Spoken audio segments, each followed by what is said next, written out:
Անվտանգության եւ խաղաղության թեմաները կարծես այն ամենատաբուացված թեմաներից են, որոնք երևի թե կանանց հետ եւ կանանց շրջանում կարելի է քննարկել, սա ավելի տղամարդկային ոլորտ է համարվում, բայց կանանց մասնակցությունը փաստեց, որ իրենք շատ թե անհանգիստ են, թե շատ կարևորում են անվտանգության հարցի քննարկումները եւ իրենց համար առաջնահերթություն էին։ Բարև ձեզ, Խիրատ մեդիայի հարգելի հետևորդներ։ Նախորդ հաղորդմամբ խոսել էինք ՄԱԿ-ի անվտանգության խորհրդի 1325 բանաձևի մասին, դրա նշանակության մասին, ինչպես նաև գործողությունների ազգային ծրագրի մասին։ Այս մի հաղորդմամբ խոսելու ենք ազգային գործողությունների ծրագրի տեղայնացման մասին, դրա արդյունքների, ինչպես նաև մարտահրավերների եւ համայնքների վրա ունեցած ազդեցությունների մասին։ Գիտենք, որ ձեր կազմակերպությունը երկու համայնքներում տեղայնացման փորձ ունի։ Նախ ուզում էի հասկանալ, փորձենք բացատրել, թե ինչ մակարդակում է տեղայնացումը ինչով է տարբերվում ազգային ծրագրերից։ Շատ լավ։ Շատ շնորհակալ եմ հնարավորության համար եւս մեկ անգամ խոսելու են կարևոր գործի մասին, որ իրականացվում են համայնքներում Արմավիրի զարգացման կենտրոն հասարակական կազմակերպության կողմից։ Տեղայնացումը ինքն իրենով ազգային մակարդակի փաստաթղթի, այսպես ասած, ընդհանուր ռազմավարական ուղենիշները ավելի սպეციფიկ կոնկրետացնել տվյալ համայնքի կարիքներին, ինչի՞ չէ նաև ռեսուրսներին համապատասխան, ու սա հնարավորություն է տալիս ավելի հասցեական թե միջամտություններ իրականացնել, թե իրազեկում իրականացնել եւ ավելի լավ, ավելի լսելի դարձնել կանանց ձայնը, հատկապես օրինակ ինչու ոչ նաեւ խոցելի խմբերի կանանց ձայնը։ Երբ որ տեղայնացման գործընթացը սկսել ենք համայնքներում, սկիզբը եղել է հենց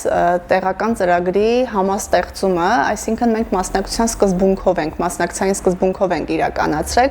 հանրային քննարկումների, ֆոկուս խմբային քննարկումների, կարիքի գնահատման, թե թիմի հետ, թե կանանց հետ, թե հանրային քննարկումները արդեն ավելի լայն, հա, ամբողջ բնակության համար։ Մոտավորապես երևի թե մոտ 100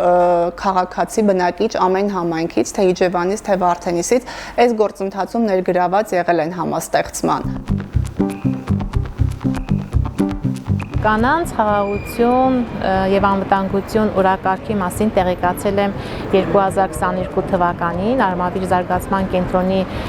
միջոցով։ Վարդենիս համայնքի քաղաք, այսինքն քաղաքի եւ բնակավայրերի կանայք, աղջիկները ակտիվ մասնակցել են։ Այս պահին չեմ կարող հստակ թիվը նշել, բայց բավականին ուրեմն նախաձեռնությունը մեծ է եղել։ Յուրաքանչյուր հանդիպում 50-ից 70 կին աղջիկ մասնակցել է։ Որպես սահմանամերձ համայնք լինելով անհրաժեշտությունը կար։ Մյուս կարևոր պայմանը, ասեմ, դա թիմերի հետ համագործակցությունն է, որովհետև դու չես կարող տեղական գործողությունների ծրագիր իրականացնել, տեղայնացում իրականացնել, եթե չկա թիմի կողմից այդ հանձնառությունը,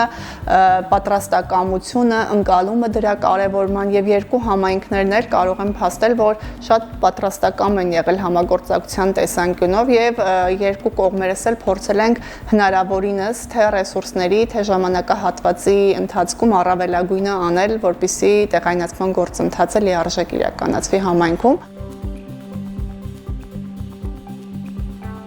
Հանրային լսումների, ֆոկուս քննարկումների ընթացքում բարձրաձայնված եւ հնչեցված, նաեւ քննարկում անցած հարցերի շրջանակում տեղի են ունեցել բավականին ուրեմն այն, ինչը որ կանայք, աղջիկները ցանկանում էին սովորել, օրինակ առաջին բուժ օգնություն, ինչպես ցուցաբերել տարիքների ժամանակ անօգնական մարդուն, ուրեմն աջակցություն կամ հոգեբանական առաջին օգնություն ցուցաբերել կամ օգնել երեխաներին, մեծահասակներին, տարեցներին, հաշմանդամներին, ուրեմն անվտանգությունը պահպանել։ Իսկ ինչ մնաց անելու այդ երկու համայնքներում։ Տեղական ծրագրերը ժամանակային առումով լրացել են, այսինքն ինչպես գործողությունների ազգային ծրագրերն են, որ 3 տարի ժամկետով են մեր երկրում օրինակ հաստատվում, վերջինը 25-27 թվականների ծրագիրն է եւ դեկտեմբերին է 25 թվականի հաստատվել։ Տեղական ծրագիր այլևս որպես այդպեսին թարմացնելու կարիքը կա, այսինքն դա իրենց տեղական ծրագրերը համապատասխան են եղել գործողությունների ազգային երկրորդ ծրագրին։ Հիմա երրորդի հետ ուրեմն թարմացնելու այդ սինխրոնիզացիան ապահովելու հարց կա, նաև ինչի՞ չէ այս գնահատման արդյունքում հասկանալ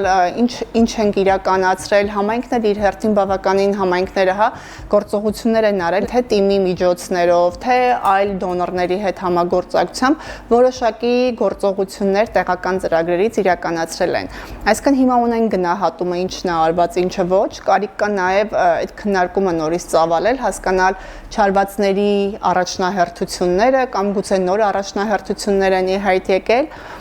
եւ ունենալ նորացված փաստաթուղթը։ Քանի որ այս ներկայիս ձեր գործունեությունը ավելի լայն հասկացություն ունի, նաև եթե Վարդենիսի ու Իջևանի դեպքում ենք խոսում, այնտեղ ազգային փոքրամասնությունների կանայք չկան, առնվազն ապրելու տեսանկյունից եթե նայում, բայց այս նոր ձեր գործունեության ժամանակ արդյոք հաշվի եք առնում ազգային փոքրամասնությունների կանանց կարիքները, որքանով եք այդ ձեր ծրագրերը ավելի սպეციფიկ դարձնում։ Ազգային փոքրամասնությունների հետ աշխատանքի շատ վաղ փորձ ունենք Արմավիրի զարգացման կենտրոնի հետ անցած ու բավականին լավ ենք համայնքը ճանաչում, հա, տարբեր իրենց մշակութային, սոցիալական առանձնահատկություններով, գիտենք նաև համայնքի խնդիրները կանանց մասնակցության հետ կապված, կրթության իրավունքի իրացման հետ կապված եւ նաև մեզ համար որպես կազմակերպություն ներառականությունը շատ կարեւոր սկզբունք է իրենից ներկայացնում, դրա համար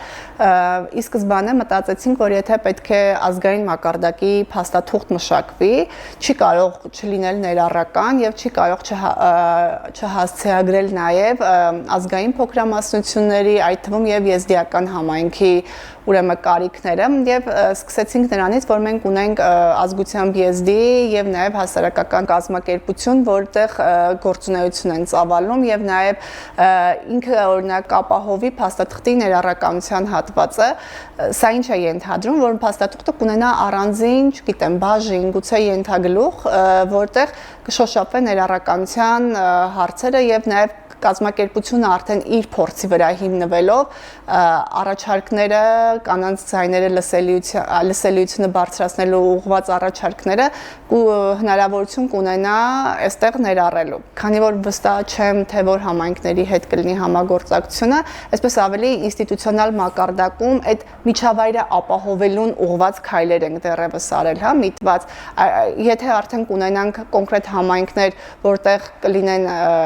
ուրեմն եզդիական համայնքը ավելի մեծ կլինի, ընդգրկված կլինի, կձեռնարկվեն նաև այդ քայլերը մասնավոր, հա, ավելի կոնկրետ, սպეციფიկ, որպեսզի եզդի կանանց ձայնը ավելի լսելի լինի տեղական ծրագրերի մշակման գործընթացում։ Բացի այդ, օրինակ մենք նաև նախատեսած ունենք ծրագրով, որ թիմերի հետեր իրականացվելու են կարողությունների զարգացման դասընթացներ, փաստաթղթի մշակման ավարտից հետո, հա, իրազեկում ենք անելու, որտեղ էլի մեր եզդի փորձագետը ունի հատված, որպեսզի հենց տեղեկացնի, վերապատրաստի այդ զգայունության մասը, ոնց որ ապահովի, որ թիմերը իրենք էլ, հա, իրականացման գործընթացում հաշվի առնեն այդ բոլոր առանձնահատկությունները, որ անհրաժեշտ են ներառականություն ապահովելու համար։ Խոսեցիք ձեր նախորդ փորձի մասին, ուզում եմ հասկանալ այլ ելնելով ձեր նախորդ փորձից ինչպիսի խնդիրներ են եղել, ինչպիսի խնդիրներ եք արձանագրել, որ կուզենայիք արդեն այս նոր փաստաթղթերով անդրադարձ լինել այդ ամեն ինչին։ Ինչքան էլ շատ գործ կա արված այս համայնքներում, այդքան էլ նաև անելիքներ կան եւ թերևս գնահատման արդյունքում այն հիմնական բացերից մեկը այն էր, որ արձանագրվել է դա իրազեկվածության կրկին ոչ պատշաճ մակարդակն է համայնքներում, դեռ այնպես չի, որ արժևորված է այս օրակարգը եւ կարեւորված է թե համայնքի ներսում, հա, բնակիչների շրջանում, երբեմն նույնիսկ թիմ ներկայացուցիչների շրջանում, այսինքն այս աշխատանքը թե կարողությունների զարգացման, թե իրազեկման դեռևս այստեղ մեծ անելիքներ կան։ Մյուս անելիքը թերևս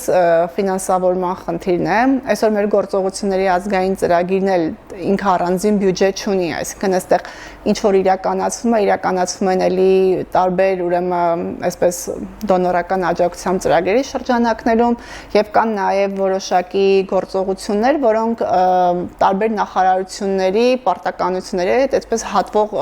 գործառույթներ են եւ նաեւ դրա շնորհիվ են իրականացվում որոշները։ Թիմ մակարդակում եւս մենք փորձում ենք տեղական ծրագրերի համար նաեւ այսպես ջատագովել թիմին, որպիսի որոշակի բյուջե հատկացնեն կամ գոնե առաջնահերթություններ տան, կարևորեն իրենց այլ գործառույթներում նույն տարբեր գենդերազգայնության գործոնը, ներառականության գործոնը, որ հնարավորինս կարողանանք թեկուզ սուղ միջոցներով տեղայնացման գործընթացը որոշակի իրականացնել։ Ինչ խորհուրդ կտաք նոր այն համայնքներին, որոնք որ ուզում են իրականացնեն տեղայնացումը։ Երբ որ օրինակ սա չդիտարկվի որպես բեռ, այլ դիտարկվի լրացուցիչ հնարավորություն, ավելի ուրեմն դիմակայուն համայնք կառուցելու, ավելի ներառական լինելու, կանանց ձայնել, որպեսզի ավելի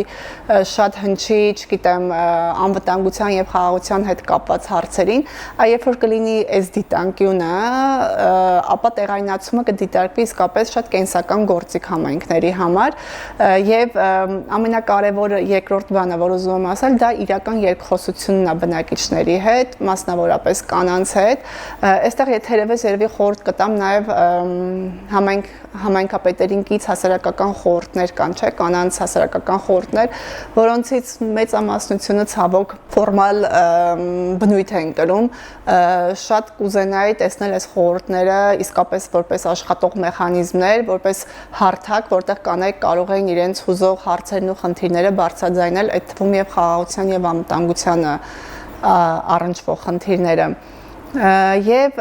տղամարդկանց է պետք է այս process-ներում դաշնակից դարձնել, որովհետեւ դատելով թե հանրային միջոցառումներին բնակիչներին, եկող բնակիչներից, թե այս մասին ավելի շատ բարձրաձայնողներից հիմնականում կանայք են, ոնց որ կանայք խոսեն կանանց մասին, բայց այս